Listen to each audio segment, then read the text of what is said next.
4강 그러니까 축구가 떠오르네. 4강에 올라. 오늘 저녁인가? 내일 저녁. 내일이에요? 아, 베트남이 어제 그냥. 네, 3대2 이겼어요. 봤습니까? 아니, 마지막 페널티 아니니? 뭐지? 후보차기. 박항서 감독은 기독교인인 것 같아요. 기독교인인가? 뭐 하는 것 같은 느낌이 들어요. 신앙이 좋고요. 부인도 아주 열심히. 그렇구나. 운이 따라와, 어쨌든. 운이 딱. 네, 하나님 좋으시네. 자, 그럼 이제 거기는 4강으로 가야 되겠네. 4강. 자, 우리도 4강으로 가겠습니다. 자, 4강. 3장. 자, 신앙 영역의 두 번째, 기적. 자, 신앙 SQ 기능 중에 하나는 기적이다. 기적은 사람의 힘으로 일어나는 게 아니라 하나님의 힘으로 이루어진다. 중요한 것은 기적의 하나님으로 일하게 하는 것이 바로 신앙 SQ의 능력이다. 그러므로 기적을 만들 수 있는 영적 SQ의 재능을 성장하게 해야 한다. 기적이란 무엇인가? 기이할 기, 발자취, 적, 상식을 벗어난 기이하고 놀라운 일. 기적은 인간의 상식을 벗어나서 일어나는 사건이에요. 그래서 우리가 자꾸 인간의 상식적인 틀에만 얽매여 있으면은 기적의 역사가 안 일어나죠. 분명히 지금도 하나님의 일하시는 발자취가 있단 말이에요. 그래서 하나님이 일하시는 신기한 발자취를 기적이라고 한다. 네. 수많은 기적을 보여주고 있는 성경. 우리가 사는 세상은 수많은 어려운 일들이 많다. 이 중 어떤 것들은 인간의 지혜, 경험, 방법을 가지고는 해결할 수 없죠. 어떤 것들은 해결할 수 있고, 그러나 어떤 것들은 부분은 인간의 힘으로 해결할 수 없는 것들이 있죠. 그래서 사람이 살아가는 데는 기적이 반드시 필요하다는 거죠. 구약과 신약 성경 전체는 하나님이 이루신 기적을 기록하고 있어요. 구약이 보여주는 기적, 천지 창조의 기적은 무에서 유를 창조하신 창조의 기적. 이스라엘 백성들이 애굽에서 나와 가나안 땅을 향해 갈 때 수많은 기적들이 일어났고, 홍해바다 갈라지는 기적, 하늘에서 만나가 내리는 기적, 반석에서 물이 나오는 기적, 아말렉과 싸워 이기는 기적, 땅이 갈라져 고라와 다단을 심판하는 기적, 요단강이 갈라지는 기적, 여리고가 무너지는 기적, 태양과 달이 멈춰서는 기적. 사사시대에 나타났던 기도원의 기적, 엘리야와 엘리사 시대의 기적, 3년 6개월 동안 마르지 않던 떡반죽 그릇의 밀가루의 기적, 죽었던 아들이 살아나는 기적, 하늘에서 불이 떨어지는 기적, 문둥병자 나아만의 기적, 선지자 생도의 가정에 일어난 기름병의 기적, 기타 엘리사 시대의 여러 기적들, 히스기야에게 나타났던 기적, 태양이 뒤로 물러가고 수명이 15년 연장되고 다니엘 시대의 사자굴속의 기적, 사드락 메삭 아벳노고의 불 속에서의 기적. 이 세상에는 때로는 사람이 어떻게 할 수 없는 상황들이 벌어진다. 이때 신앙의 SQ는 기적을 만들어내죠. 사실 알고 보면은 믿음이라는 게 기적의 도구죠. 근데 믿음도 지수가 있어요. 그래서 예수님도 믿음이 왜 작은 믿음을 가진 자들을 책망하시고 왜 믿음이 없느냐, 믿지 못하느냐, 내 믿음이 크다. 그러니까 믿음의 지수에 따라서 기적의 역사가 일어난 거죠. 그래서 신앙의 성장이라는 건 우리가 재능적인 입장에서 말한다면 기적을 일으킬 수 있는 믿음의 지수를 높이는 거죠, 이게. 자, 신약에서 나타난 기적과 필요한 현장. 신약 시대는 세 가지로 이루어져 있죠. 예수님 시대. 예수님이 세상에 오서 행하신 것은 말씀 증거와 기적의 능력을 행하는 일이었다. 수많은 치유의 기적, 귀신이 쫓겨나가는 기적, 죽은 자가 살아나는 부활의 기적, 물이 변해서 포도주가 되는 기적, 오병이어, 칠병이어의 기적, 갈릴리 바다의 풍랑의 기적, 베드로가 고기를 2배나 잡는 기적, 주님의 탄생, 죽으심, 부활, 승천은 인간의 지식으로 설명할 수 없는 기적들이죠. 성령 시대, 예수님이 승천하신 이후에 성령이 임재하셨는데 이때부터는 제자들을 통해서 기적이 일어나기 시작합니다. 성령의 임재는 사람이 설명할 수 없는 기적. 성령의 임재는 사람의 영혼, 내면의 세계를 바꿔놓죠. 두려워 떨던 사람들이 담대해진 기적, 각양 은사들에 나타나는 이적, 이런 것들은 인간의 과학이나 지식을 가지고 설명할 수가 없어요. 안진뱅이를 고치는 베드로의 기적, 수많은 환자들이 치료받는 기적, 아나니아 삽비라의 징계의 기적, 베드로가 살린 죽은 자의 부활, 감옥에서 나가게 하는 기적, 매를 맞으면서도 기뻐하게 하는 기적, 수데반의 순교의 현장에서 일어난 기적, 바울을 통해서 일어났던 수많은 기적, 다메섹에서 예수님을 만난 바울의 기적, 1차 선교에서 일어났던 기적들, 2차 선교에서 일어났던 기적, 빌립보 감옥에서 기적, 귀신 쫓아내는 기적, 로마에 가는 과정에서 일어났던 기적들, 유라굴라의 광풍 속에서 멜리데 섬에서의 기적, 독사 사건, 치유의 사건들. 성경은 알고 보면은 기적의 사건들을 다루고 있어요. 네. 오늘 우리 시대에 지난날에 있었던 기적들이 오늘날 역시 동일하게 일어나죠. 예수님이 말씀을 이렇게 말씀했어요. 요한복음 14장 22절, 내가 진실로 진실로 너희에게 이르노니 나를 믿는 자는 내가 하는 일을 그도 할 것이요 또한 그보다 큰 일도 하리니 이는 내가 아버지께로 감이라. 너희가 내 이름으로 무엇을 구하든지 내가 행하리니 이는 아버지로 하여금 아들로 말미암아 영광을 받으시게 하려 함이라.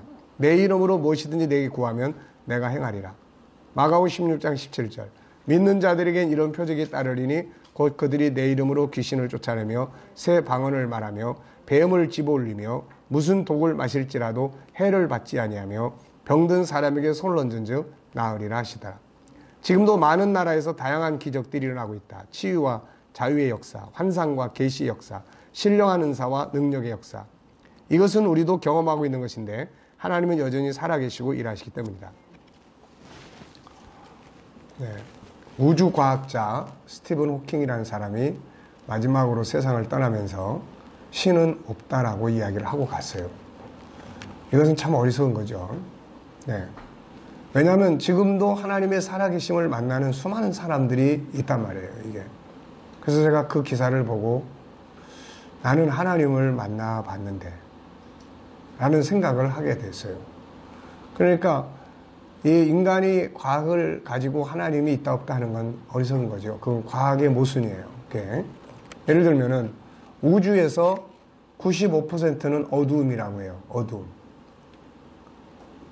빛을 발하는 요소는 5%.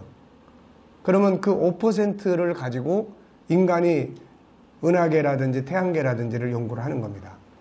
근데 그 어둠 속에는 사실 뭐가 있는지 몰라요. 아무것도 몰라. 인간이 몰라, 아무것도. 그러니까 5% 내에 있다고 하더라도 5%라는 게 작은 게 아니잖아요. 태양계. 예? 인간이 40 몇 년 전인가 보낸 위성이 지금 이 태양 끝에 통과하고 있다. 네. 태양 끝을 통과하고 있다. 그러니까 인간도 대단한 거죠. 그러니까 결국은 5% 안에 있는 빛을 내는 것들에 과연 몇 프로나 인간이 알고 있겠냐는 거예요. 그런데 그 세계보다 더 크신 하나님을 인간이 있다 없다 이거는 과학자의 자세가 아니에요. 인간의 교만이죠. 안타깝게도 그 사람은 그런 어리석은 말을 남기고 가세요. 만약에 그가 과학을 통해서 난 이때까지 하나님을 아직 만나보지 못했지만 그러나 신의 존재의 영역은 이거는 별개의 영역이다. 이렇게 이야기를 하고 갔다면은 참 좋은 겸손한 과학자죠. 인간이 찾아낸 과학이라는 것이 참 세상 우주의 신비에 정말 모래알처럼 많은 그런 우주의 신비 속에 단 하나의 역할도 안 되고 있는데 만남의 역사. 신앙은 만남이에요. 자, 기적을 일으키는 4가지의 중요한 요소예요. 자, 아이들 속에 이런 걸 믿을 수 있는 믿음이 뿌리를 내리고 성장을 한다면 정말 인간이 한계에 부딪혔을 때 하나님 앞에 엎드릴 수 있겠죠, 이게. 그러면 그걸 통해서 기적을 경험할 수 있게 되고 그걸 통해서 실패의 현장에서 새로운 역사를 만들어낼 수가 있죠. 자, 기적을 보여주는 요소는 다음과 같다. 우선 말씀이죠. 기적을 일으키는 첫 번째 요소는 하나님의 말씀이에요. 하나님의 말씀은 사람의 말과 다릅니다. 하나님의 말씀은 창조주의 말씀이에요. 따라서 하나님의 말씀은 기적을 만듭니다. 성경의 수많은 기적은 하나님의 말씀으로 이루어지죠. 천지 창조의 기적도 하나님의 입에서 나오는 말씀이 이루어졌고 애굽 땅을 심판하신 심판의 기적도 하나님의 입에서 나오는 말씀. 신약 시대에도 마찬가지. 예수님의 수많은 기적은 모두 다 말씀으로 이루어지죠. 물이 변해서 포도주 된 것도, 오병이의 기적도, 베드로가 물고기를 2배나 가득 잡는 기적도, 병든 자들이 치료받는 기적도, 죽은 자가 살아나는 기적도, 풍랑이 잠잠해진 기적도, 주님이 일으키시는 수많은 기적들은 모두 말씀을 통해 이루어져요. 누가복음 13장 1장 37절에는 하나님의 모든 말씀은 능하지 못함이 없다. 그러므로 말씀을 활용하는 영적 예수교 재능, 이걸 길러야 되는 거예요. 말씀을 활용할 줄 아는 재능이에요. 말씀을 살아갈 줄 아는 재능이에요. 네. 신앙에 영향력을 미치고 삶에 영향력을 미치는 것은 이 기적의 말씀을 우리가 내 안에 갖고 들어오는 거죠. 네. 그래서 말씀을 활용하는 방법은 신명기 6장 4절로 이 8절까지 해서 9절까지 해서 잘 설명했어요. 우선은 어떻게 하라고 그럽니까? 이스라엘아 들으라. 우선 듣는 거. 그 다음에 6절 마음에 새기고 암송하고 묵상하는 거예요. 암송과 묵상. 그 다음에 7절에는 강론하는 거예요. 그 다음에 8절에는 가장 가까운 데다가 기록하는 거예요. 손목이나 이마에다가 붙여라. 그 다음에 나가면서 들어가면서 볼 수 있도록 문설주와 바깥문에 기록해라. 이게 굉장히 과학적인 이야기예요. 이게 우리가 하나님의 말씀을 한 구절이라도 내가 살아야 되겠다 생각을 하면 그 살고자 하는 말씀을 바로 새겨야 돼요. 저는 이 기독교인들이 심리 질병으로 고통받는 사람들을 보면은 특히 강박관념이나 이런 것들을 치료할 때 말씀 암송을 종종 권해줘요. 근데 이 말씀이 강박관념이라는 게 그런 거예요. 내 속에 상처받은 생각이 강하게 입력이 돼 있어요.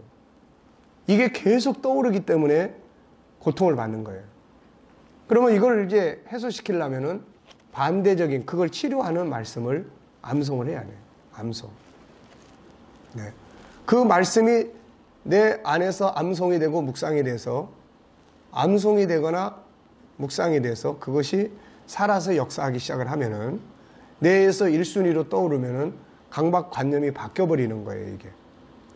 뭐에서 바뀌냐면은 상처받은 데서 치유의 말씀으로 강하게 입력된 강한 강박이라는 거는 그게 생각 속에서 이 저장이 돼서 1순위로 떠오르는 거예요, 이게. 1순위로 떠오르는 생각이 바뀌면 거기서 벗어나게 되는 거예요, 이게. 묵상은 치료와 같은 어원을 가지고 있죠. 약, 메디신이라고 하는, 메디테이트라고 하는 같은 어원이에요. 그러니까 그냥 읽을 때도 감동을 받지만 치유의 효과를 발휘하려면은 그 말씀이 내 안에서 묵상되어져야 돼요, 이게.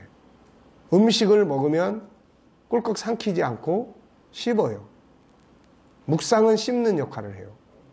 그래서 음식을 계속 씹으면 씹은 만큼 음식 속에 들어있는 영양분이 몸속에 들어가요. 더 많이 씹으면 더 많은 영양소가 나와요. 말씀이 내 안에 있어서 계속 묵상을 하면은 그게 영양소를 내 영혼 속에, 내 신경 조직 속에다가 쫙 퍼뜨려요. 그래서 감동이 오고 편안해지고 치유를 얻게 되는 거예요. 근데 우리는 이거를 언제만 하냐면은 성경 읽을 때, 설교 들을 때만 그런 은혜를 받는다고요. 그리고 성경을 덮거나 그런 은혜 자리를 떠나면은 다시 원위치 되는 거예요. 이게. 왜? 생각이 그 사람의 경험, 그 사람의 생각, 그 사람의 환경이 그를 지배하고 있기 때문에 그래요. 그래서 말씀이 우리를 통치해야 돼.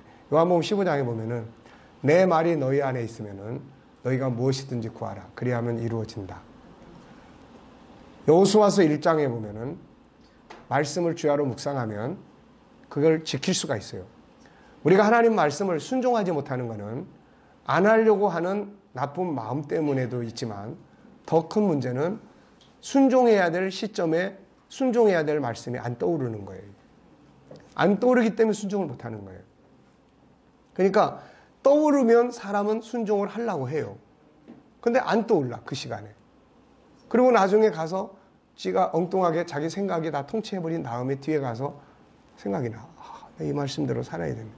그래서 주일날 교회 와가지고 맨날 회개만 해요. 하나님, 이웃 사랑해야 되는데 사랑하지 못해서 용서해 주세요. 뭐 봉사해야 되는데 봉사하지 못해서 용서해 주세요. 네. 근데 그렇게 해가지고는 불교인들이 천년만년을 이목구를 찾아봐야 맨날 똑같은 것처럼 우리 똑같은 거야. 안 돼. 정말로 내가 그 말씀을 실천하고 싶으면은 성경대로 해야 돼. 마음에 새겨. 묵상해. 묵상하면 이게 강박관념처럼 계속 떠오르기 때문에 행동으로 옮길 수가 있고, 행동으로 옮기면 말씀이 삶을 통치를 해. 그래서 삶의 변화가 와. 이거를 여호수아서 1장 7절로 8절에는 묵상하라. 그래야면은 묵상하고 지켜 행하라. 그래야면은 형통하리라. 이렇게 이야기하는 거예요. 이게 얼마나 과학적이고 논리적인 이야기인지 몰라요. 네. 근데 우리는 묵상을 안 해, 일단. 뭐 아침에 한 장 읽으면서 이거는 큐티하는 걸 묵상이라고 하면 안 돼요. 묵상이라는 말은 내 안에 기록되어 있는 걸 다시 생각하는 거예요, 이거. 다시 생각하는 거야. 그러니까 이거는 길을 가면서도 할 수 있고, 운전을 하면서도 할 수 있고, 눈을 감고도 할 수 있고, 잠잘 때도 할 수 있고, 주야로 낮에도 할 수 있고, 다 할 수 있는 거예요. 일을 하면서도 할 수 있고. 그러니까 그게 묵상이 되기 시작하면은 그게 치유의 역할도 하고, 감동도 주고, 그 다음에 그게 강박관념처럼 뇌의 입력이 강하게 되기 때문에 자꾸 떠올라. 사람은 자꾸 떠오르는 생각에 행동을 하게 되는 거예요, 이게. 무슨 말인지 아시겠습니까, 이거? 그러니까 내가 어떤 말씀을, 예를 들어서 범사에 감사라 이 말씀을 실천하고 싶으면은 어떻게 해야 돼요? 암송하고 계속 묵상해요. 범사에 감사라, 범사에 감사라. 그래가지고 이게 뇌에 입력이 돼야 돼요. 그래서 속상한 일이 딱 생겼는데 그 순간에 그게 딱 떠올라. 범사에 감사하라. 그러면은 그게 어떻게 됩니까? 맞아. 범사에 감사하자. 예. 무슨 말인지 아시겠죠? 이게 성경은 그래서 연구하면 연구할수록 비과학적인 게 아니에요. 그리고 이루어져요, 이게. 사람은 말씀을 이루는 삶을 살아야 되는데 그냥 뭐 순종해라 뭐 해라 아무리 이야기해도 순종해야 될 때 안 떠오르는데 그걸 누가 합니까? 어떻게 합니까? 그걸. 네. 그게 막 강하게 입력돼서 나중에 무의식적으로 그게 감사가 입에 딱 배고 뇌에 강하게 입력이 되면은 그게 저절로 나오지, 이제. 저절로. 말씀을 사는 방법이 어려운 게 아니에요. 근데 우리가 성경이 가르치는 방법들을 안 하기 때문에 그러는 겁니다. 자, 요한복음 2장 5절에도 보면은 예수님이 어머니가 하인들에게 뭐라고 그랬습니까? 저분이 무슨 말씀을 하든지 그대로 해라. 그대로 해라. 네. 자, 그래서 말씀이 기적을 만드는 요소다 하는 거예요. 두 번째는 이제 기도죠. 대부분의 많은 하나님의 기적은 기도들 가운데 일어나죠. 히스기야의 기도, 여호사밧의 기도. 예수님은 기적과 기도의 관계를 이렇게 이야기했어요. 기도 외에 다른 것으로는 이런 종류가 나갈 수 없다. 네. 기도하는 재능을 길러야 돼요. 더 많은 기도, 더 깊은 기도, 때에 맞는 기도의 능력은 영적 SQ의 중요한 요소입니다. 네. 세 번째는 믿음이 기적을 만들어요. 주님이 일으키신 기적은 믿음의 결과물이에요. 마태복음 8장 13절, 내 믿은 대로 되라. 15장 28절, 여자여 내 믿음이 크도다. 마태복음 21장 21절, 너희가 믿음이 있고 의심하지 않으면 이 무화과나무에게 된 이런 일만 아니라 이 산더러 들려 바다에 던지라 할 것도 될 것이요. 근데 우리는 이 말씀을 보면서도 해석을 하려고 그래요. 이걸 이대로 믿어야 되는데 믿는 게 아니라 해석을 하려고 그래. 해석을 해서 어떻게 해요? 기적의 말씀을 인간이 합리적으로 포크레인 갖다가 파서 옮기라는 말씀이야. 이거는 합리적으로는 되는 이야기예요, 이게. 네. 근데 예수님은 지금 포크레인 갖다가 파다가 하는 걸 믿음이라고 이야기한 게 아니에요, 이게. 그러니까, 예. 마가복음 9장 13절. 무슨 말이냐? 믿는 자에겐 능히 하지 못할 일이 없다. 네. 믿음은 신뢰, 확신, 강구, 말씀에 대한 순종, 다양한 요소를 갖죠. 그래서 믿음의 능력을 키워가야 됩니다. 믿음이 커갈수록 변화와 기적의 역사는 강해지죠. 네 번째는 이제 정체성이에요. 정체성이 기적을 만들어내요. 정체성이. 이건 하나님의 사람으로 살고자 하는 강한 정신을 말합니다. 자신이 하나님의 백성이라는 사실을 알고 그것을 인정하고 지키고자 하는 마음이에요. 이 정체성을 지키고자 하는 믿음의 행동이 기적을 만들어내요. 다니엘과 그의 친구들 속에서 일어난 기적은 이런 경우죠.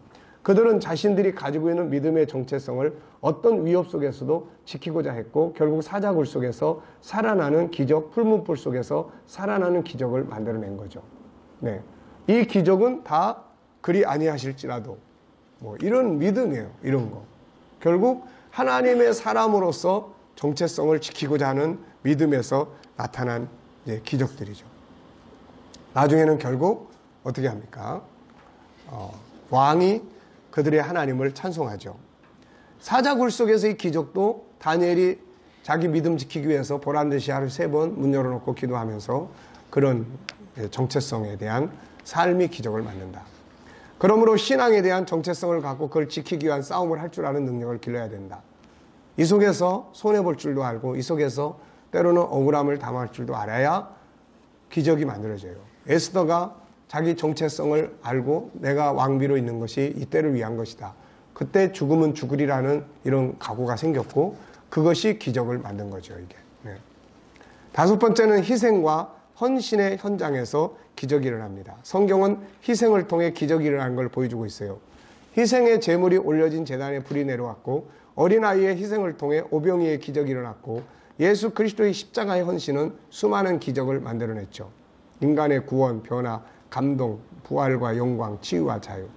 기적이 일어나는 이유.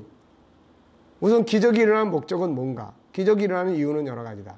하나님의 뜻이 이루어지기 위해 기적이 일어나고 하나님 나라의 복음이 전파되기 위해 기적이 일어나고 하나님의 이름이 찬송을 받기 위해 기적이 일어나고 자기 백성을 지키시고 복 주시려고 기적을 일으키고 복음이 전파되기 위해 기적이 일어나고 예수를 믿게 하기 위해 기적이 일어납니다.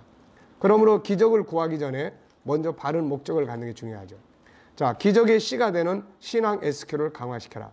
사실 기적은 신앙 SQ의 뭐예요? 성장의 열매입니다. 그러므로 신앙 SQ의 재능을 길러야 한다. 그래서 에베소 4장 13절로 16절까지는 뭐예요? 성장을 이야기해요. 성장. 어디에까지? 그리스도의 장성한 분량, 그리스도의 온전하심까지 성장. 길러야 될 요소는 이런 거예요. 말씀, 알고 암송하고 묵상하는 능력. 네. 말씀의 능력 많이 이야기를 하지만 현장에서 실천되는 말씀이 하나도 없다면은 그건 무슨 능력이에요? 듣기 좋은 이야기지 그냥. 그래서 재능 개발에서는 이런 부분들을 구체화시킵니다. 구체화시켜야 뭔가가 이게 나타나는 거예요. 그리고 그런 걸 체험을 자꾸 해봐야 돼요. 네. 그래서 말씀 활용 능력이에요. 말씀 활용 능력. 그 다음에 기도의 능력이에요. 믿음의 능력. 정체성 인식과 정체성대로 살려고 하는 데서 일어나는 기적들이에요. 희생과 헌신의 능력들입니다. 자, 6가지 질문 47페이지 다시 한번 하겠습니다. 과제 시작. 나는 신앙인으로서 세상에 어떤 영향력을 미치고 있는가? 나는 누구인가? 내가 추구해야 할 참된 가치는 뭔가? 오늘 내가 누려야 할 행복의 기준은 무엇인가? 역경 속에 들어있는 긍정의 요소들은 무엇인가? 오늘 공동의 유익을 위해 나는 무엇을 할 수 있는가? 자, 우리는 지금 이런 질문을 해도 금방 잊어버려요. 그러니까 이게 어느 정도까지 숙달이 돼야 됩니까? 자, 돌멩이 하나 딱 던져가지고 움직이는 적을 한 방에 이렇게 쓰러뜨릴 수 있다면은, 자, 얼마나 익숙해지면 그런 프로가 될까요? 그러니까 이런 질문을 사용하는데 우리는 항상 프로가 돼야 돼요. 어떤 상황 앞에 딱 부딪혔을 때, 어떤 이익적인 일이 있을 때 이게 옳은 거냐 그런 거냐 이게 먼저 딱 떠올라야 돼요. 그래야 그 길을 갈 수가 있어요. 그래서 이런 것들을 능숙하게 활용을 할 수 있도록 키우는 것, 이런 걸 우리가 재능 개발이다 이렇게 이야기를 합니다. 그래서 익숙하게 할 수 있는 방법은 뭐예요? 그냥 계속 가까이 하고 계속 하는 방법밖에 없어요. 네. 그러니까 계속 연구하고 계속 생각하고 그 속에서 살면 그게 가장 먼저 떠올라. 나중에는 과연 이걸 가지고 어디다 쓰지? 자, 여러분들에게 돈이 10억이 생겼어. 그러면 제일 먼저 이거 어디다 쓸까 그러면 어디부터 생각납니까? 네. 혹시 저한테 주고 싶다 이런 생각 없어요?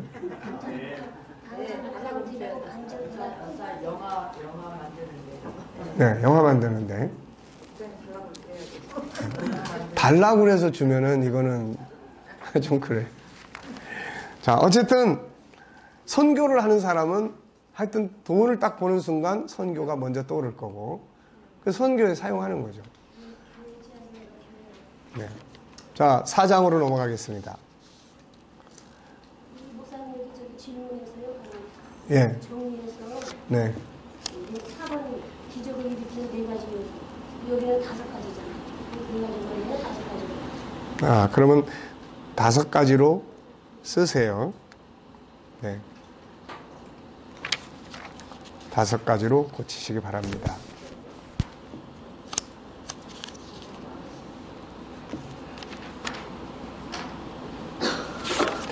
다시 기적을 일으키는 4가지 요소. 여기는 그 5가지 했잖아요. 말씀, 셋, 넷, 5. 기적의 씨앗 6가지. 기적의 씨앗 6가지.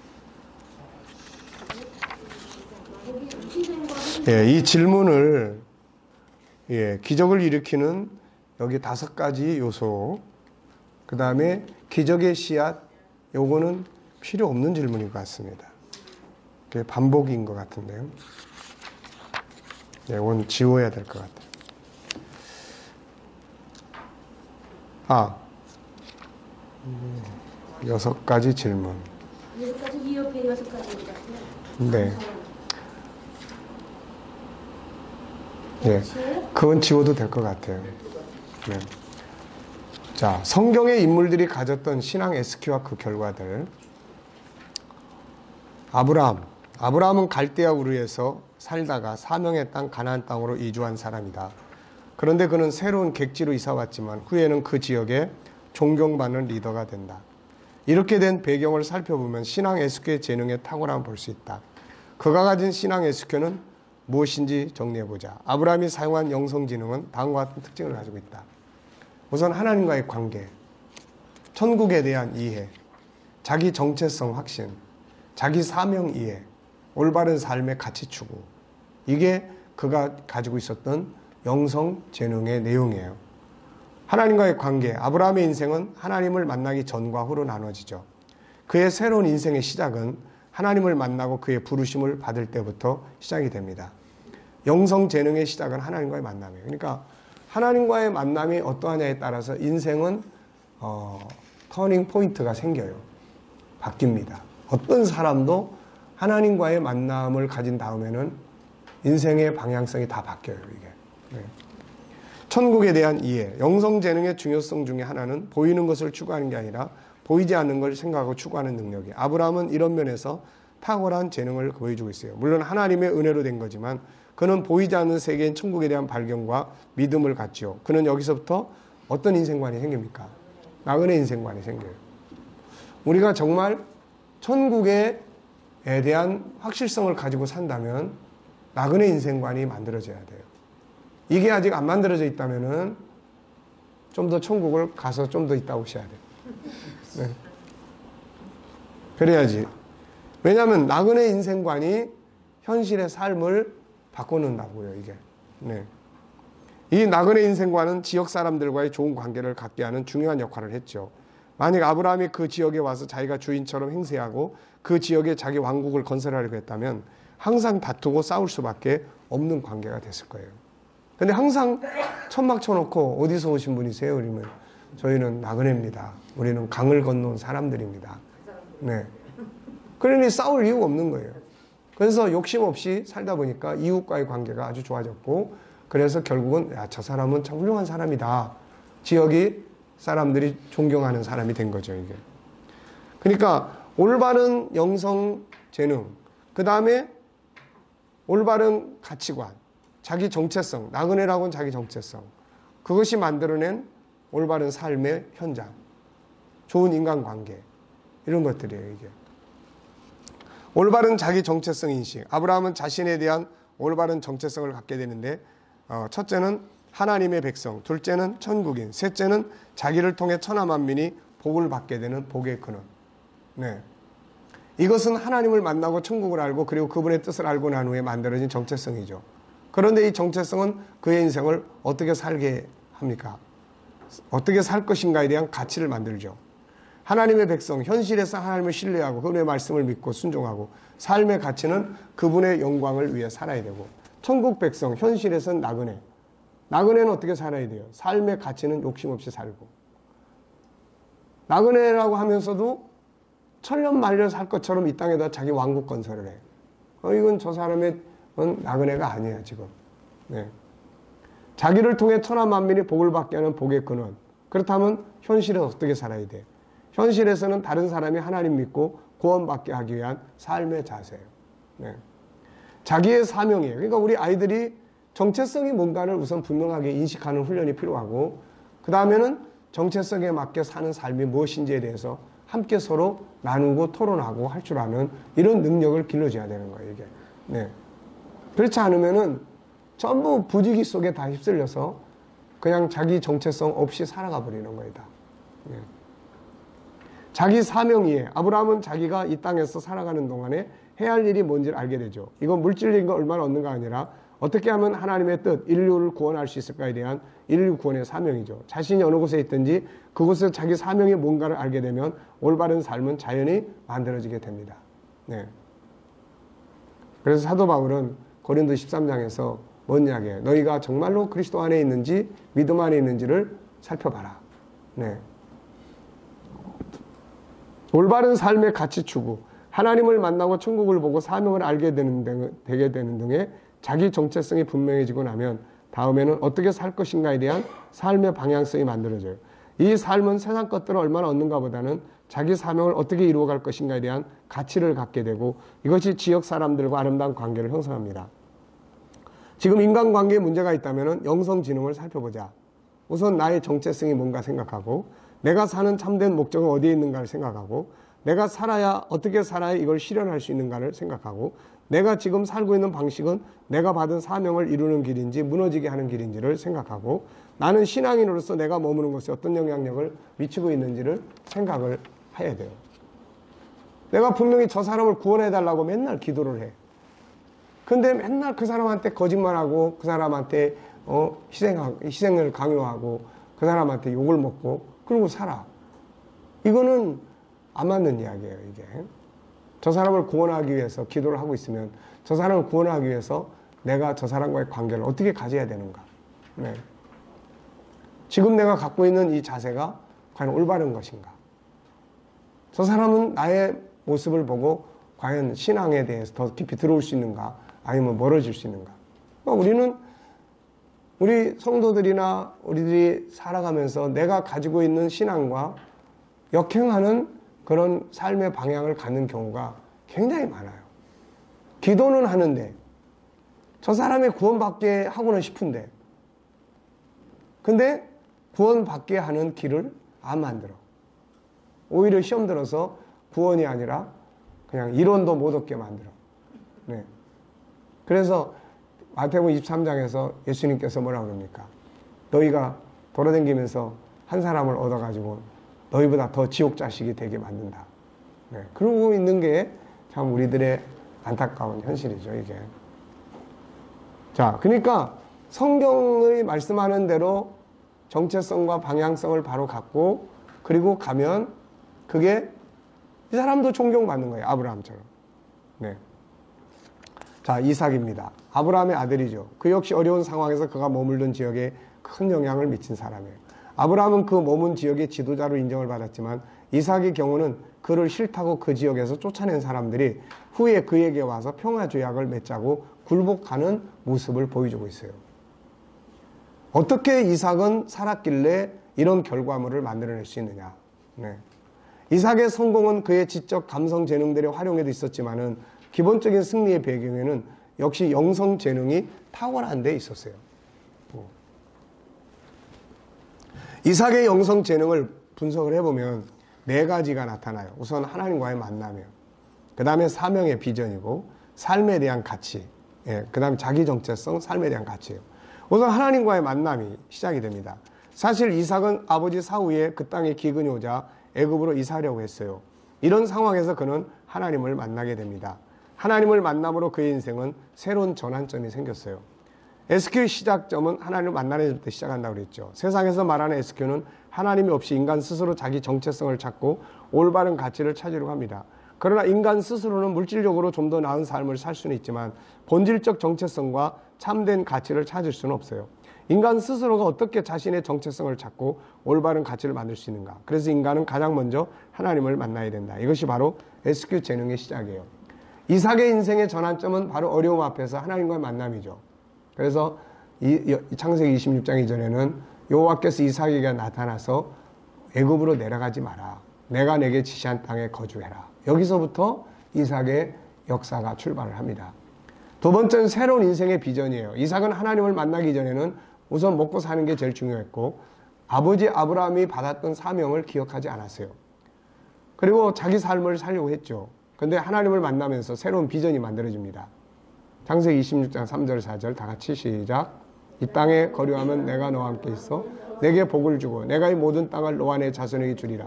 내가 내 아버지 아브라함에게 맹세한 걸 이루어 내 자손을 하늘의 별과 같이 번성하게 하며 이 모든 땅을 내 자손에게 주리니 내 자손으로 말미암아 천하 만민이 복을 받으리라. 인생을 어떻게 살아가야 할 것인가에 대한 비전이 생긴 거죠. 뭘 얼마나 얻는가 보다는 무엇을 위해 살 것인가에 대한 것이 먼저 있어줘야 돼요. 먼저. 세 번째, 분명한 자기 정체성. 이삭은 이제 자기가 하나님의 백성이라는 것과 뭘 해야 될 것인지에 대한 자기 정체성이 분명해졌죠. 우리가 인생의 성공을 말할 때 우리는 보통 IQ 쪽을 많이 말하지만 사실 그보다 더 중요한 건 SQ다. SQ는 다음에 질문들을 하게 된다. 나는 누구인가? 뭘 위해 살아야 하는가? 이 두 가지를 알고 나면 이제 다음에 나타나는 것이 뭐예요? 어떻게 살아야 될까? 라는 문제예요. 이삭은 이제 어떻게 살아야 하는가를 알게 됐죠. 하나님의 사람으로. 자, 네 번째, 이것이 바로 올바른 삶의 가치예요. 결국 그는 애굽으로 가지 않았어요. 자기가 만난 하나님을 신뢰했기 때문이고, 그리고 흉년의 땅에 새로운 도전을 시작합니다. 그리고 그가 그 땅에서 지키려고 했던 건 얼마나 많은 걸 얻는가 보다는 자기 정체성, 사명의 비전을 이루기에 어떻게 살아야 하는가에 초점이 맞춰졌는데 그게 바로 평화와 성실함, 포용이었어요. 이것이 자신이 하나님의 사람이라고 하는 것에 대한 인류를 구원하고자 하는 사람이 가져야 될 어떻게 살아야 되는가에 대한 현장입니다. 이게. 네. 이것은 무엇을 얼마나 얻는가의 목표가 아니라 자기 정체성과 사명을 이루기 위해 어떻게 살아야 하는가에 맞춰진 삶이에요. 근데 우리는 지금 야, 너 그런 거 해가지고 밥 먹고 살겠냐라는 이야기. 그러니까 어떻게 사느냐보다는 얼마나 얻는가에 대한 초점이 다 맞춰져 있어요. 교회도 마찬가지잖아요. 우리가 얼마나 올바른 가치를 나누느냐, 얼마나 올바른 가치를 전하느냐, 이거보다는 얼마나 큰 교회를 만들 수 있겠느냐, 이런 부분들이죠. 자, 그래서 이런 것들이 결국은 나중에 삐딱하게 가게 만들어요. 이게 실패의 원인이 돼요. 자, 우리는 지금 우리 삶의 포커스가 어디에 맞춰져 있는가, 무엇을 얼마나 얻는가에 있는가, 아니면 어떻게 살아야 하는가에 포커스가 맞춰져 있는가. 물론 어디에 맞추는가는 먼저 뭘 해야 돼요? 나는 누구인가부터 알아야 돼요. 나는 누구인가부터 알려면은 먼저 뭐가 필요해요? 하나님을 만나는 거죠. 네, 하나님을 만나요. 그래서 하나님을 만나면은 나는 누구인가를 알게 되고, 나는 누구인가를 알고 나면 어떻게 살아야 되는가가 알게 되는 거죠, 이게. 자, 야곱입니다. 야곱은 아버지 집에서 형과 장자권 문제로 갈등을 겪자 삼촌 라반의 집으로 가죠. 그리고 그곳에서 14년 동안 일을 한 후에 야곱은 라반에게 자기 집으로 가겠다고 합니다. 이때 삼촌은 야곱에게 가지 말고 같이 일하자고 붙잡았어요. 삼촌 라반은 야곱을 왜 붙잡았을까? 자, 1번, 야곱이 14년 후에 아버지 집으로 돌아가겠다고 요청하죠. 그랬더니 27절에 야곱 라반이 붙잡아요. 다 같이 읽어보세요. 시작.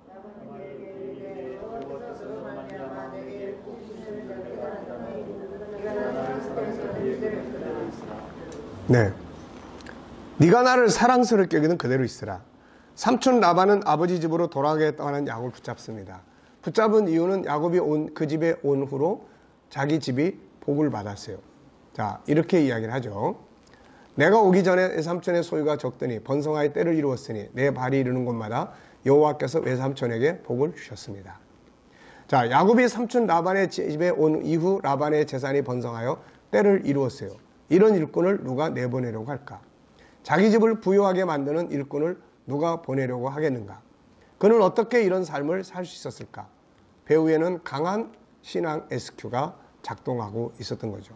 그러니까 종교적인 습관으로 믿는 신앙하고 분명한 SQ의 신앙을 갖고 살아가는 사람하고는 완전히 딴 세상이에요, 이거. 네. 자, 야곱의 신앙 SQ, 야곱의 인생을 연구해 보면 시작점은 신앙 SQ에 출발합니다. 야곱이 가졌던 영성 재능은 다음과 같이 분류해요. 첫째, 올바른 가치 선택이에요. 둘째, 하나님을 만나죠. 셋째, 정체성에 맞는 삶의 현장이 이루어집니다. 자, 올바른 가치 선택, 장자의 권리를 산 야곱. 야곱의 인생은 올바른 가치를 선택하는 데서부터 출발하는데 그건 장자권을 사는 사건이에요. 그가 형으로부터 장자권을 산 이유는 뭐죠? 아버지 집에 물질적 재산을 얻기 위한 게 아니에요. 당시의 종교적 집안에서는 장자에게 종교가 넘어가요. 종교가. 장자에게. 우리나라도 유교적 관습 속에서는 제사권이 누구에게 넘어갑니까? 장자에게 넘어가요. 그래서 재산도 누구한테 더 많이 줘요? 아버지 제사 모실 사람이라 해가지고 더 많이 줘요. 여자들은 시집 가면은 그만이고 제사 모실 사람들이 아니기 때문에 그래서 재산도 안 주죠. 그러다가 요즘에 내놔라 그래가지고 법적으로 투쟁하고 해서 요즘에는 되게 주는데 그래도 아직은 아버지가 주고 싶으면 주고 안 주고 싶으면 안 주고 그러더라고요. 네. 어떤 분이 심리 상담을 하러 왔어요. 자기는 온갖 집안일에 잔심부름이고 어머니 아버지 모시고 온갖 심부름 다 하고 그런데 아버지가 딸한테 재산 안 줘. 아들은 속썩이고 말썽 부르는데 집 두 채 다 주고. 그래서 어떻게 해야 되냐고 나한테 상담하더라고. 그래서 내가 하나는 그냥 믿음을 키워가지고 그냥 마음을 비우고 사시든가 아니면 법적 투쟁을 하십시오. 네. 네? 어떻게? 어떤 투쟁해야 돼요. 네. 그러니까 알아서 하라고. 어쨌든 속에서 골마 터지고 있으니까. 아버지가 살아계세요? 그렇죠. 아버지가 아직 살아계시는데 뻔뜻하면 이분한테 집에 와서 심부름 시키고 다 시키고 그러는데 아버지가 아주 유교의 굉장히 선생이야, 선생. 네. 자, 그래서 야곱이 장자권을 산 것은 종교적 문제예요. 이거는 그 이후에도 아버지 집 재산을 야곱이 다 이어받았다 그런 이야기 없습니다.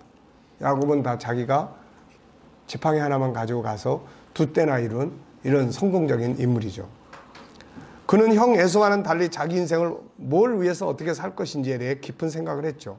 그래서 창세기 25장에는 야곱은 장막에 거하고 에서는 들사람이었다. 장막에 거해서 뭐 했겠어요, 이 사람이? 생각하는 사람이에요, 생각하는 사람. 네. 이런 상황에서 야곱은 결국 가장 가치 있는 인생이란 아브라함의 하나님, 이삭의 하나님을 자기 하나님으로 삼는 것. 아브라함이 하나님으로부터 받았던 인류 구원, 메시아 운동, 천국 운동이 자기를 통해 자기 집안 자손들을 통해서 이루어지는 것. 이걸 선택한 거죠. 이것은 올바른 사명을 자기 것으로 삼고자 하는 일이죠. 결국 이런 열망이 이걸 하려니까 뭐가 필요해요? 장자권 사야 돼, 이거. 이게 없으면 안 돼. 그래서 장자권을 살 때 분명히 이건 샀어. 팥죽 주고. 맹세하라고 그랬더니 에서가 맹세까지 다 하고. 그래서 샀어요. 자, 위대한 가치 선택의 배경. 그의 이런 삶의 자세는 어디서 나온 것일까? 자신이 처음부터 하나님을 만남으로써 이런 가치를 갖게 된 건 아니다. 그렇다면 그의 이런 가치 선택은 어디서 누구에게 배운 걸까? 이게 이제 가정교육의 중요성이에요. 이게. 할아버지 아브라함과 아버지 이삭이다. 그는 할아버지와 함께 살면서 또 그의 아버지 이삭과 함께 살면서 그들이 하나님과 어떤 관계를 맺고 사는지, 그리고 그들의 인생의 목표가 뭔지, 그리고 그런 목표를 가진 사람들의 삶의 자세가 무엇인지, 그리고 그걸 추구해가는 인생의 결과가 뭔지를 옆에서 다 보고 살았어요. 네. 그리고 성장했습니다. 그리고 그렇게 교육을 받고 살았어요. 이 속에서 진정한 가치 있는 삶, 위대한 삶, 행복한 삶, 승리의 삶이 뭔지를 알게 되었고 선택을 해야 될 때 그걸 선택했어요. 네. 에서와 야곱을 이렇게 놓고 보면 이 아버지가 어린 시절, 그 아들의 어린 시절을 이야기하고 그럴 때 에서는 맨날 노는데 집중을 했던 것 같고, 야곱은 그래도 뭔가 이렇게 좀 듣고 생각을 하고 이런 쪽에 있던 사람 같아요, 이게. 네. 그래서 부모의 삶이 중요합니다. 만약 그 부모들이 방탕한 인생, 아무런 꿈과 비전도 없는 인생, 항상 부정적인 인생을 살았다면 자녀들은 그걸 보고 배웠을 거예요.